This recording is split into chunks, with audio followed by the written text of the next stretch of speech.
আমরা শুরুতে যাচ্ছি আমাদের সহকর্মী শফিকুল হকের কাছে। শফিকুল, প্রধানমন্ত্রী কখন নাগাদ সেখানে পৌঁছবেন, আজকের আর বাকি কি কর্মসূচি আছে জানাবেন।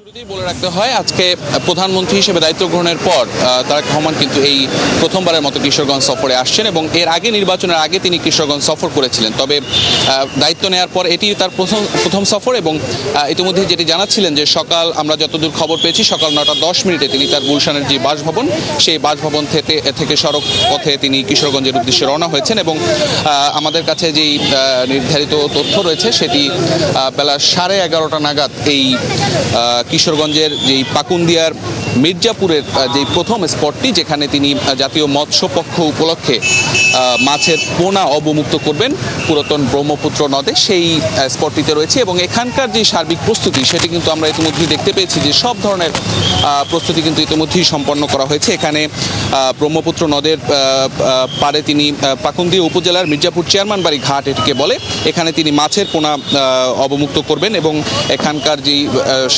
এলাকাবাসী রয়েছেন তাদের সাথে একটি শুভেচ্ছা বিনিময় হওয়ার কথা এখান থেকে রয়েছে।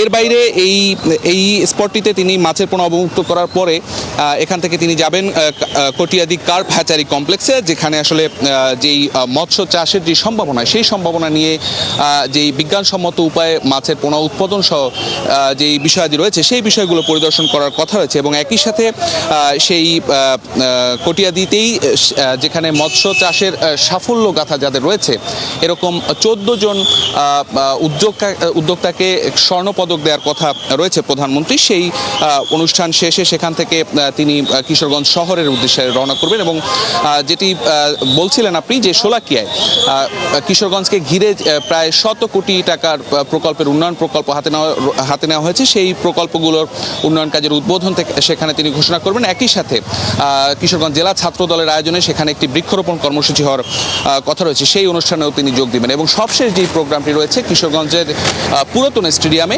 সেই স্টেডিয়ামে আমরা এর আগে দেখেছিলাম যে বর্তমান সরকারের যে অগ্রাধিকার যে প্রকল্পগুলো রয়েছে ইশতেহারের, তার মধ্যে ফ্যামিলি কার্ড অন্যতম একটি কর্মসূচি ছিল এবং সেই ফ্যামিলি কার্ডের কিন্তু পাইলট যেই প্রকল্প সেটি এতদিন ধরে চলছিল। তবে ফ্যামিলি কার্ড কর্মসূচির যে মূল প্রকল্প সেই মূল প্রকল্পের উদ্বোধন আজকে এই কিশোরগঞ্জ থেকে প্রধানমন্ত্রীর উদ্বোধন করার কথা রয়েছে। সবকিছু মিলিয়ে আসলে একটি ব্যস্ত সময় তিনি পার করবেন এবং বেশ কিছু কর্মসূচি আজকে রয়েছে এবং প্রধানমন্ত্রী আজকের এই কিশোরগঞ্জে আগমন উপলক্ষে স্থানীয় যারা বাসিন্দা রয়েছেন তাদের মধ্যে কিন্তু আমরা একটি ব্যাপক উৎসাহ উদ্দীপনা দেখতে পাচ্ছি, কারণ প্রধানমন্ত্রী হিসেবে এটি তার প্রথম সফর এবং তার এই সফরের মধ্যে দিয়ে কিশোরগঞ্জবাসীর দীর্ঘদিনের যে দাবি দেওয়াগুলো রয়েছে সেই দাবি দেওয়াগুলো কিছুটা হলেও তাদের যে প্রত্যাশার জায়গাটি রয়েছে সেটি পূরণ হবে বলে তারা আশা প্রকাশ করছেন। তো সবকিছু মিলে আসলে এখানকার যে সার্বিক প্রস্তুতি সেটি আমরা পুরোপুরি প্রস্তুত বলতে পারি। এখন আসলে প্রধানমন্ত্রীকে বরণ করার অপেক্ষায় কিশোরগঞ্জবাসী।